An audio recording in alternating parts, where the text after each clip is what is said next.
Gonzaga Nation SI rolls on. It's hard to believe this is the third week of games in WCC play. After a home game demolishing of Pepperdine, they went on the road for 2 wins. USF and Santa Clara, they're on the road for a third road game in a row against BYU, and then home against the Pilots of Portland, who, quite frankly, are struggling after some bright spots in November. But first up, Mo, great to have you join. Let's talk about BYU, because that is always a fun atmosphere and a difficult challenge, regardless if BYU is poised to finish towards the top of the league or they're middle of the pack.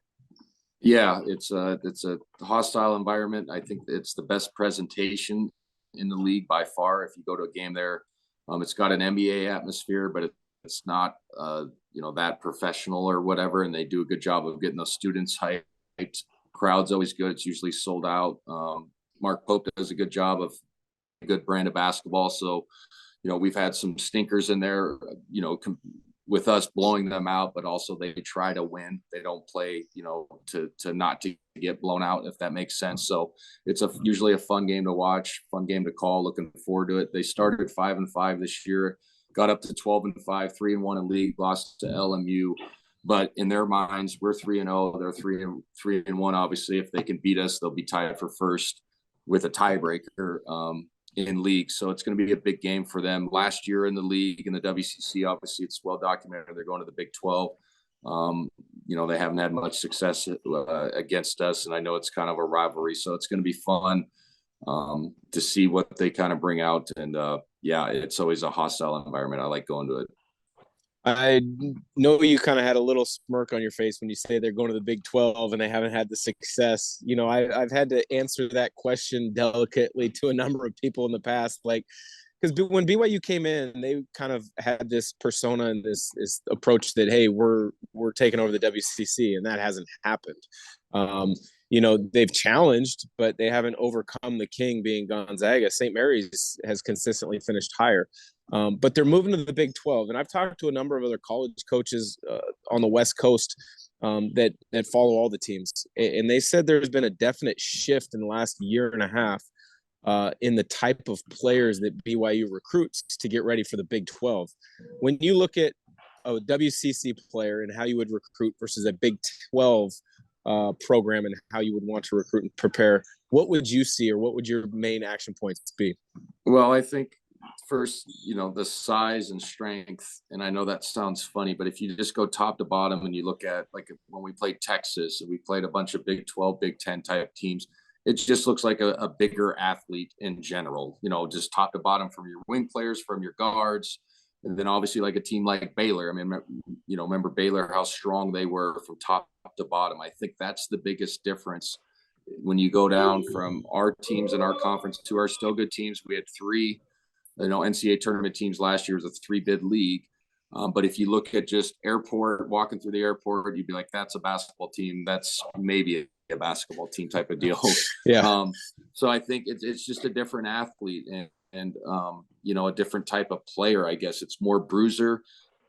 I would always argue maybe the West Coast Conference guys are a little bit more skilled from top to bottom, if that makes sense. I don't know if that's the right way to put it, but then also, the athleticism from those big programs is such a different beast and animal. And we saw it this year with Purdue. I know that's a Big 10 team, but we saw it with Purdue. And then obviously when we went to Texas, I mean, there was athletes all over that floor. Not that we aren't athletic, but it was like 1 through 12 on that team is probably, a highly touted recruit. So it's just a different ball of wax, I think, in general. Yeah, I like a lot of your breakdown there. I think the WCC has tremendously skilled players, but the size and the athleticism and the length is much bigger and greater at these other conferences. It's so funny to me when people talk about, this player can fit in this league because of that or this. Yeah, there are some guys, but then, I think basketball skill can alleviate a lot of the differences in athleticism. You're a testament to that. I'm a testament to that, where if you can find the guy that has both, now you got a problem. And I think Gonzaga has found the guys that are most athletic at the WCC and the most skilled for the WCC, and so that's one reason they've been such a problem. With BYU, are you going to be calling the game in person? Yeah, I'll be there. So you're back on the road. So my guess is you'll have a good chance. You'll have a chance to connect with our good friend Phil McCarthy, the namesake of the McCarthy Athletic Center. He might be the most influential supporter of Gonzaga basketball, but he also might be the biggest and most knowledgeable fan. I always love catching up with Phil and talking shop with him. Do you have plans to grab dinner before or after the game? Yeah, usually we after the game we go. He has an office downtown in Salt Lake, and me and Huddy go and just throw a few back with him, and it's fun because he always has stories. He's not a BYU fan. Let me just put that out there. Yes. So when we win, it's always fun. The beers get flowing a little bit. And the stories. He's a big Utah supporter, University of Utah supporter. So there's the divide. If people are listening, understand it's either you're Utah or BYU, and you hate the other side. So just to give a little context of his fandom, but yeah, he's a fantastic individual. Has done a lot for the Gonzaga basketball in general, but just the university. And you're exactly right. Like, he can talk about games from the 60s and 70s. I'm like, Phil, man, like I have no clue who you're talking about. I mean that in the nicest way, but I'm just like, dude, I wasn't even alive. My parents weren't even together then. You know what I'm saying? So, but it's fun. It's fun to go down there. Like I said, hostile atmosphere. It's going to be a fun game. They always play us well for the most part there. And hopefully our guys can get 3 wins on the road. We'll just quickly touch on the second game of the week, and that's a home game against Portland. You and I have slightly differing views on that program.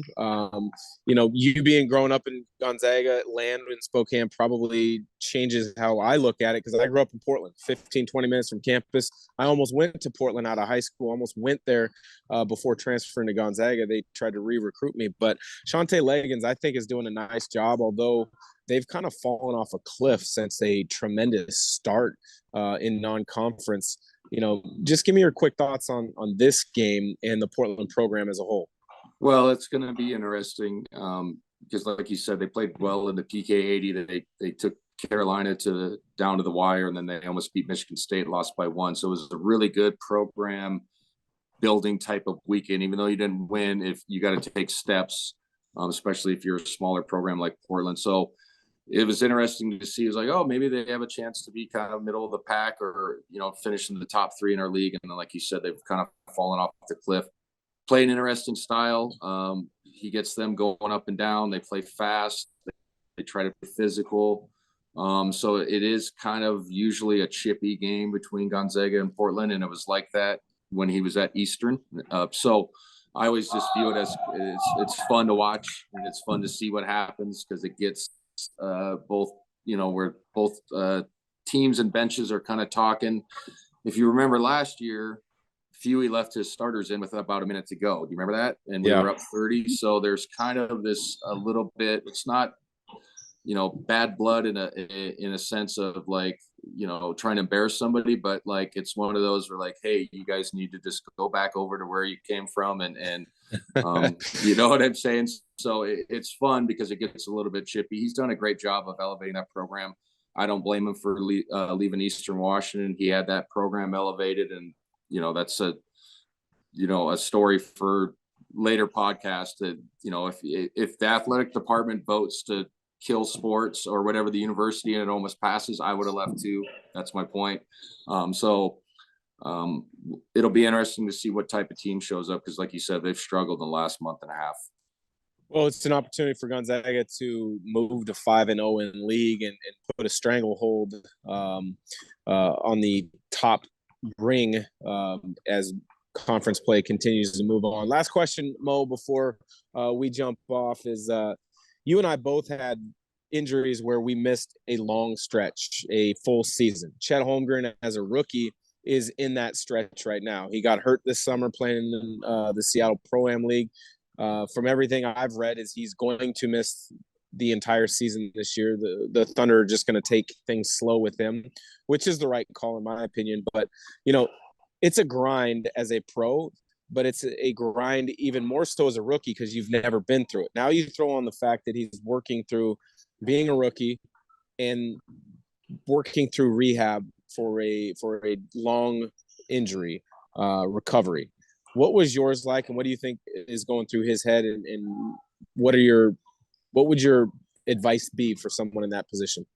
Well, I view this year kind of as a redshirt year for him. It could be a blessing in disguise. Obviously, you don't want anybody to get hurt, but he'll have an opportunity to see what the grind is like in the NBA. He'll have an opportunity to maybe build up his body a little bit more, have an extra year to do that.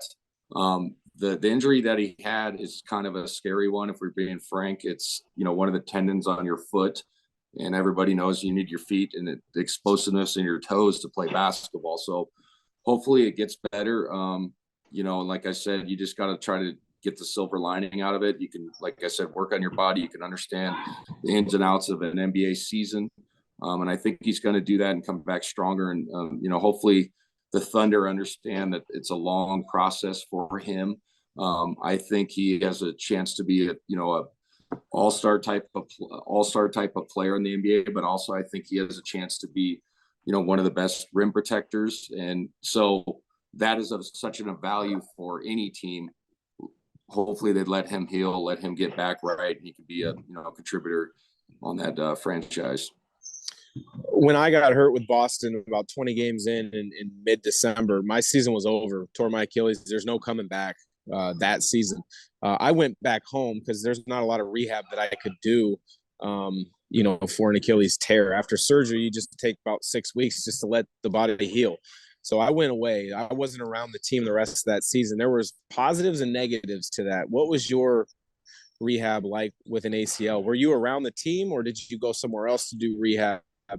A little bit of both. I went home for a little bit and then obviously rehabbed in Charlotte. I didn't travel to every road. I did some of them, but I didn't travel to all of them, especially early on after the surgery. So yeah, it's tough because you miss the locker room, you miss the camaraderie, and then you're thrown into a routine that you're not used to.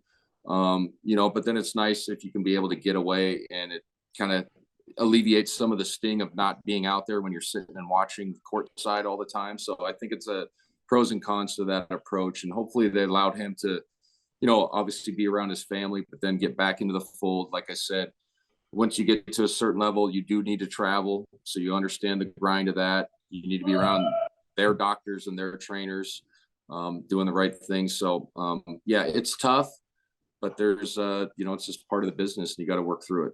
Yeah, well, we wish him nothing but the best of luck because it's hard as an athlete and a competitor to miss time. But Mo, great episode again. Look forward to next week in where we recap the BYU and UP games.